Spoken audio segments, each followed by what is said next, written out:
Today, this is one more episode of the Supply Chain Show. We have Radu from Singapore. I've been following him on LinkedIn very diligently, and his profile in terms of the content is one of the best. I can see his followers going from 50,000 to 134,000 this morning. Fantastic achievement because of the good content he shares. He's been a global leader when it comes to the headhunting and supply chain top talent. So this is the topic today. Hi Radu, how are you? So welcome on Supply Chain Show. Please, can you please introduce yourself? Muddassir, thank you, and it's a pleasure to be here with you. And thanks for the very warm words. And the followers, I have a very quick tip. It's in my mind, it's all because of not because of the good content. It's because of my good looks. The problem is, my mother used to say that I have the face for radio, so I'm not so sure where the truth is. Maybe somewhere in the middle. Joke aside, so I sit in Singapore. I'm the managing director of ELCOT Global, which is first and foremost an executive search firm specialized in supply chain. So basically, we work from logistics and transport companies to manufacturing companies to e-commerce players, software and supply chain players, to place C-level, VP level type of roles, typically the leaders and leadership of the companies. And then we also have a small consulting arm where we have a number of consultants on our panel that work on supply chain projects across the region and globally. And thirdly, and I will plug the content piece a little bit, and probably the most viewed or followed piece of content that we put out is our podcast, which is Leaders in Supply Chain, where we interview chief supply chain officers and CEOs of global companies. And that one tends to be very well received by the public as well. So among these three things, that's I guess in a nutshell what we do and what ELCOT Global does. Mm-hmm. Excellent. So the topic today is top talent in supply chain. So let's start with your take, because I work with some multi-billion-dollar companies. They have a very specific programs when it comes to talent development and functional talent development as well. So supply chain is one of the important functions. And so that requires I would call it a specialist skill set, a functional skill set. So first of all, how you define top talent in supply chain?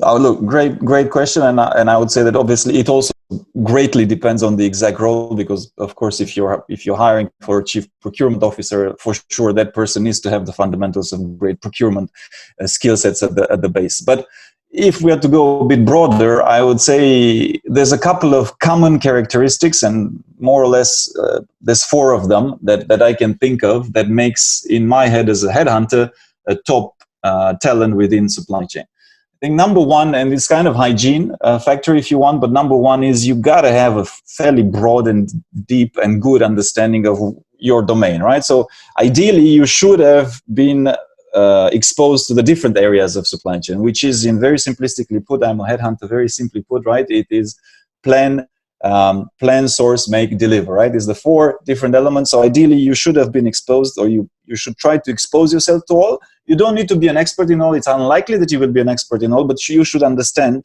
holistically all of it, because they're all pieces of the supply chain, right? Or what we call supply chain. Plan, so source, I think make, that deliver. Is number. Right, agree. Yes. I'm just repeating what you said. Plan, source, make, deliver, yeah. Plan, source, make, deliver. There's different ways in which people apply or explain supply chain. To me, that's the simplest. So that's what I use. So I would say have that understanding. A very good example, if you want, I've seen this in numerous occasions. I have friends that are chief supply chain officers, and their track record at some point of their career, and obviously you become chief supply chain officer or chief operations officer after usually 20 to 30 years, right? But at some point of their careers, they were in consulting in supply chain. Now, whether that's top four, right, your McKinsey's or your whatever, your Bain's, but very much for supply chain. I'm not talking management consulting in general. Of course, it is also management consulting, but it's focused in that manufacturing supply chain operations practice. Now, being a consultant is a fast track in my mind. Not fully. I mean, you can't. If you spend too much time, then you're a consultant on your life. But if you spend 2 to 5 years, I think that gives you a lot of depth and perspective into the different companies, and that helps fundamentally a lot. So, exposure to the different four elements, right? As well as if you have some part of your career where you were a consultant, I think that can add a lot of value, and that makes the top talent to me. Number one. That is a very good tip. Actually, you all helped me to answer my question. I have one more question, but thank you for the good tip. Number two, I would say that key and what sets people apart is international mindset. So international mindset comes with exposure to different cultures, comes with working in different environments and different countries and different continents if you can. So what I see and what typically companies appreciate, especially if you want a global job or a regional job, you got to work across different geographies, right? And ideally you should work in different continents and in different countries.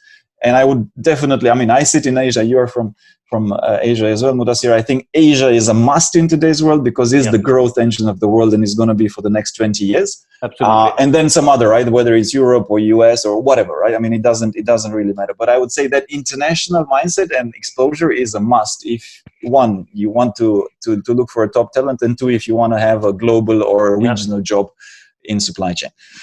So that's number two. Number three, I would say, and I will talk a lot about this even later, I will say soft skills. So broad term, generic terms, I don't like it, but it does really boil down to soft skills. And I'll just flip some that are crucial in terms of being considered, perceived, and also landing good jobs and being, promoted in companies and so on. So one, which unfortunately is lacking a lot of times in the supply chain practitioner's portfolio, is presentation and communication skills. There is a reason why sales guys or marketing guys, or I don't want to just, I don't want to just use the usual analogies, but there is a reason why sometimes they get to the top and not the supply chain folks, right? Because the supply chain folks, pardon my French, get shit done mentality, right? So I'm not here to show off. I'm not sure you, and I'm here to deliver your stuff. I'm here to make it happen. I'm not here to brag or to, but in reality, we all know we are humans, right? So sometimes the presentation is more important than the delivery, and that presentation skills, communication skills, I see that as a crucial soft skill that you gotta have if you want to make it, if you want to consider yourself and others to consider yourself a top talent. For sure. Another one is networking, building networks, building connections, both external to your organization, as well as internal in the organization. There is no way you can progress your career if you don't have this ability of building great relationships. And a lot of times, and I see it, and it's frustrating for a lot of people that think, hey, but I'm the best at what I do. Yeah, so what? Because at the end of the day, it's not who's the best at what you do, it's who's the best in the eyes of the rest. And then, the eyes of the rest will be highly impacted by how much they like you or not. We may not like this, but this is a fact. We are human beings, right? So we are subjective. Nobody makes totally objective decisions. So that ability to network and create relationships is greatly going to impact your career, and whether it's within the same company or whether you move outside, right? Because you're also going to get, like you were mentioning before we chatted, right? You got your opportunity in the current company because your previous boss moved and then gave you this and brought you along with him, right? So this is what happened, right? It's relationships. It's a relationship business. It's a relationship world. We're human beings, relationships. And then there's a few other soft skills, and I'll come back to that. But that piece of soft skills, I see that crucial, and these two, presentation skills and networking skills, probably rank very, very high.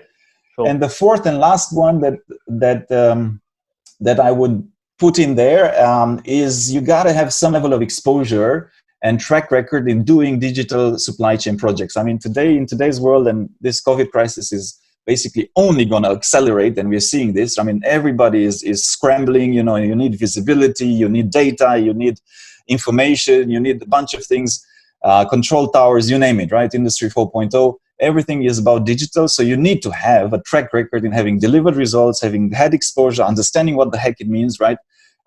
So unless you have that, how can you be a top talent, right? Because that's what all the companies, sooner or later, I mean, let's say some of them are already some way ahead on that journey, some are not, but it's about digital transformation. I mean, this is golden content. Radu, seriously, I'm actually listening to you, because the things you have said, consulting is essentially solving problems in different scenarios. That's the first point you mentioned. Then you mentioned, international exposure. Supply chain is all about, long lead time, suppliers in Southeast Asia. Unless you're there, you live there. I mean, we are fortunate to I'm fortunate to born there, live there, and so you spend a lot of time in Singapore. It's important, right? If you just in Europe, you don't know how the things work in Asia. So that's fantastic tip. The third one you said about the soft skills, communication, presentation, and that is super important, right? Because people are saying to me, why are you spending time doing this blogging? Spending time for free? Because I'm saying I'm selling my function, because we do a absolutely poor job. I mean, again, be blatant here, as a supply chain professionals, not selling the profession in general. Marketing guys, it's digital marketing is all over, branding is all over. They take, in any corporate presentation, they take, say, 90% of the slide, and we are just one slide operations, KPIs, and that's it. It's not fair. The way I think is, if supply chain doesn't work, you cannot deliver any brand, you cannot deliver any product. It's simple as that. But your point is absolutely golden, and it's perfect point. And again, networking applies to anybody. Soft skills we need to improve, communication we need to improve. Absolutely perfect. And the last one, I think I'm very pleased you say that. And this is where I just recently write a blog on the 8 C's of supply chain, where we have to be, build a supply chain which is, cognitive, collaborative. It has to be connected. It has to be complete and compliance. And I see right now there's a serious gap if in our supply chain professionals to have this knowledge. For them, most of the people, IoT, big data, they are buzzwords. But if you really ask somebody questions, if you are developing a web application, what does digital supply chain means? I can tell you that 9 out of 10 people cannot really answer this, right? And this is, for me, is a gap right now, which us as a supply chain professionals needs to close it, and close it very fast. Yes, agree. Okay, no, perfect. Really, really great summary. So I think you already touched on these points I want to discuss next. The way I see it, so you said about so you have almost, I'm not saying you have almost taken the technical skills for granted, which is fine.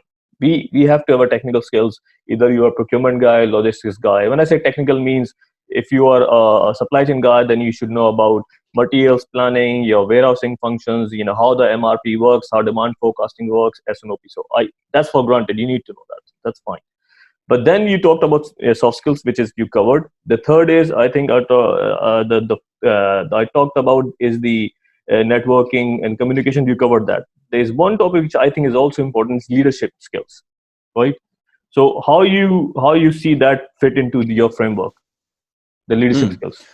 And I'll just I'll just add a little bit on a couple of points here, because as you said, I see that, and I started also, the top talent does need to have that exposure across the board, right? And you need to have that understanding. It's fundamentals.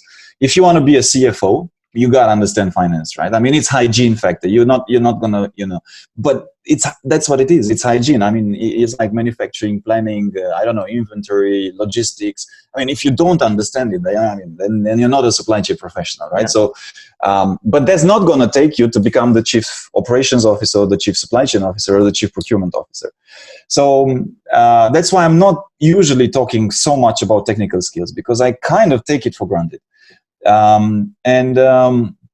To your point, leadership, right? So what is leadership? So I'll go back to what I said about presentation skills, and I'll give a different twist to the presentation skills.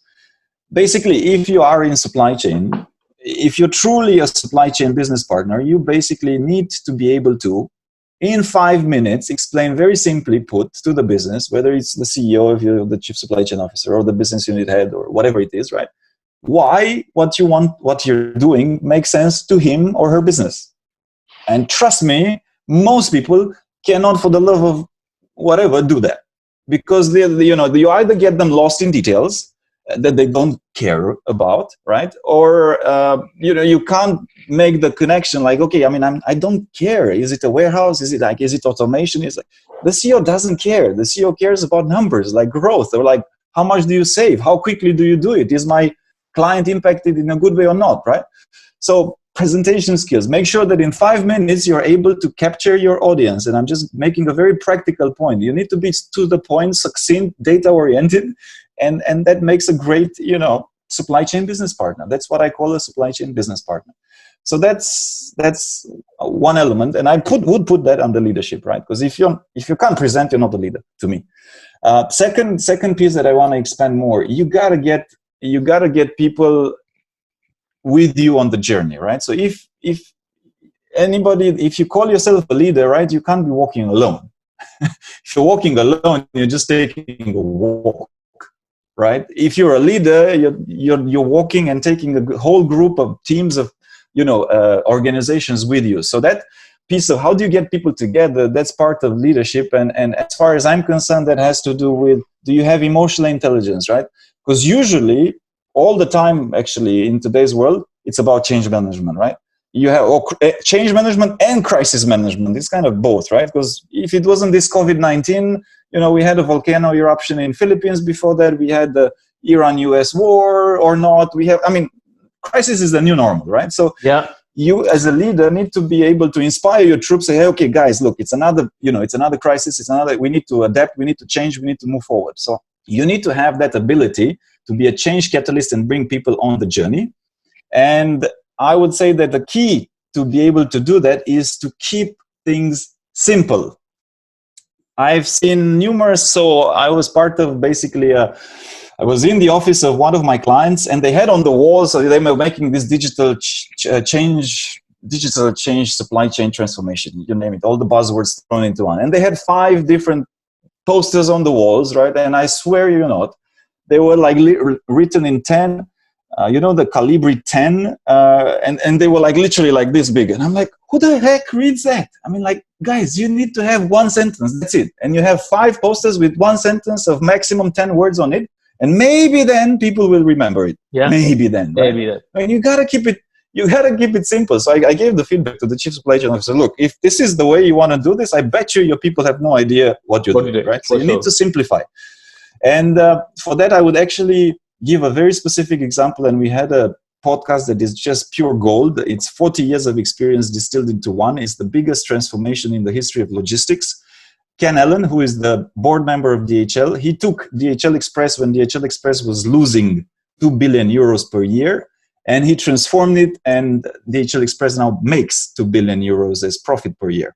And he talks a little bit about that, but one of the principles that he used is radical simplicity, making things so simple that from the top to the courier, they could get it. So, example, right? One of the principles was we need to be insanely customer focused. Insanely customer focused. It drives a message, right? You need to be crazy about your customers. That's one. 2, just think of this. He had a song. So he would always use songs so that in whatever town hall and whatever, there would be a song, the theme, let's make our customer happy. Now, I forget the song, but he actually sang it during the podcast, which made a point, the same point with to keep your customers happy. But if you think about it, it's about simplicity, because a song forces you to be simple, right? And there's only one point, and everybody understands music, right? I think, Radu, you mentioned about the constant learning, radical simplicity, insanely customer focus, emotional intelligence, change management. And again, they are all golden management points, right? And it's been there. And I think I use the word, how you use the radical simplicity. And that's super important, because recently I'm doing a digitalization project, which is basically I'm integrating my supply chain with our distributors to basically have more information in terms of their inventory and sales. Fantastic project. But I want to come to your point of presentation and how bad we are as a supply chain people, because my first slide was more, again, numbers and text and, etc. It took 6 iterations going from these 7 slides to 1 slide, which is essentially a timeline. I could have done it first time, but it takes time to get to the point where you make a topic so simple that you can present it to a guy on the road, and that guy on the road should be able to understand. So I'm learning that part as well. I'm not, I'm going to admit that, but I think your point you made is absolutely fantastic in terms of making it so simple that from the guy on the shop floor and to explain it at the same time. And I'm going to share you a quick short story here, because we used to have this, we call it top 5 supply chain or plan metrics. One of them was on-time delivery, inventory, of course. And they keep talking about days on hand. And I'm saying, if somebody goes to the operator in the warehouse or a picker, he would not understand days on hand. He just cannot understand, right? So we need to make it simple for people. So if an auditor goes down and asks somebody about, tell me what is inventory, he should be able to explain it. It may be a number. He maybe can physically show the warehouse. So, and you're absolutely right there that this radical simplicity is.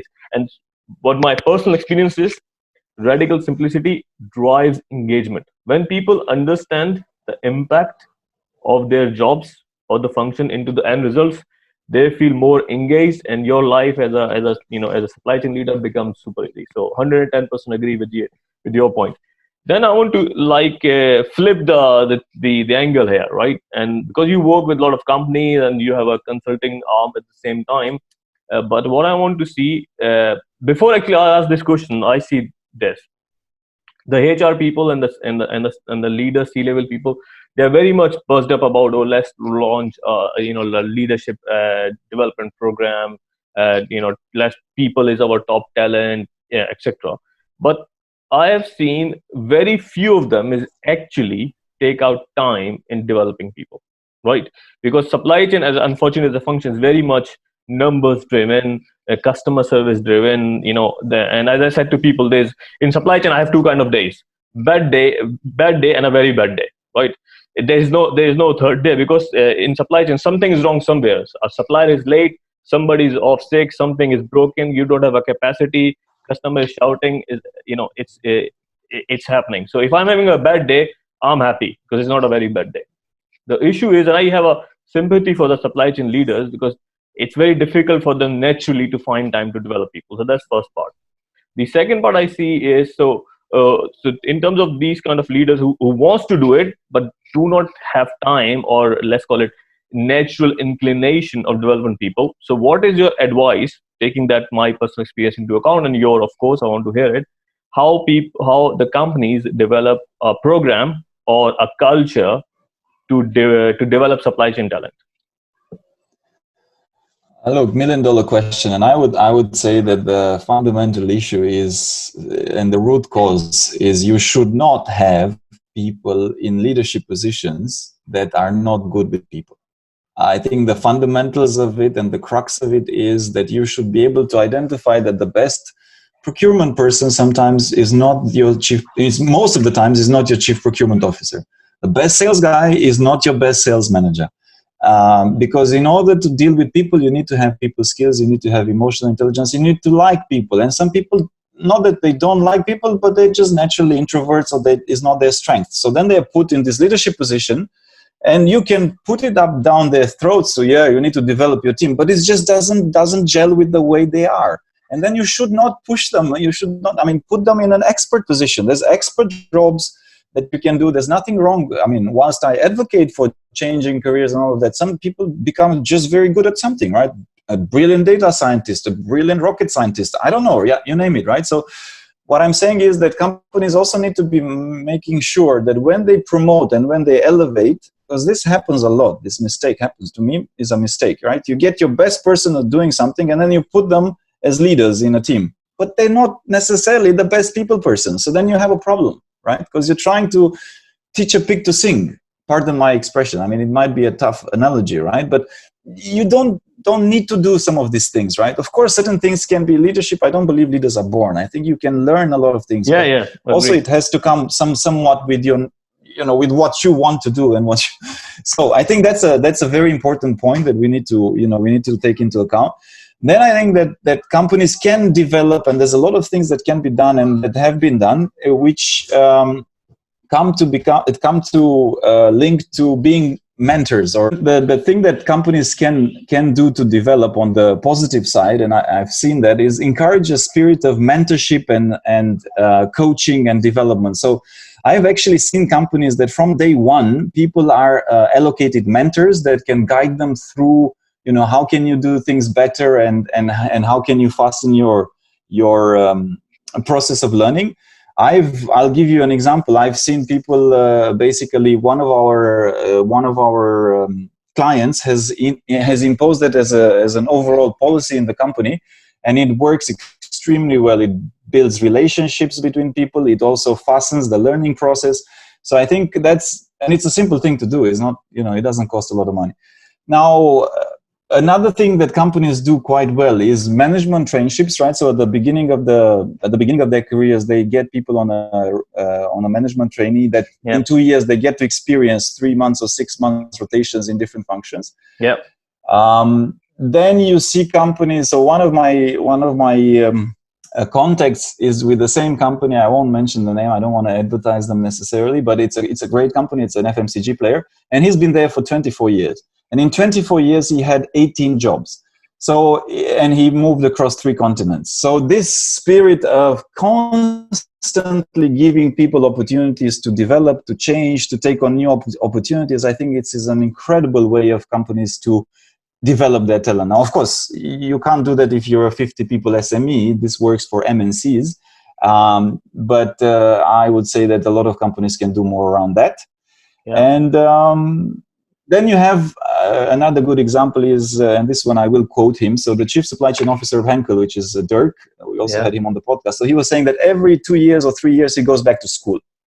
And Henkel actually sponsors him to go back to school, right? So whether it is a 2 weeks program or a 4 weeks program, and of course, you're not going to go for 6 months. So you cannot afford that at that level, but it's still, you know, it can be 2 to 4 weeks of intensive leadership programs or development or supply chain intensive courses and so on. So I would say that good companies also take that time to constantly upskill and develop their, whether you're in the leadership position, of course, it's not only leaders, right? Because you need to build your pipeline mid-level, you can do trainings and so on. So it's fairly, I don't think anything is rocket science, but it starts with the fact that you need to have people at the top of your mind.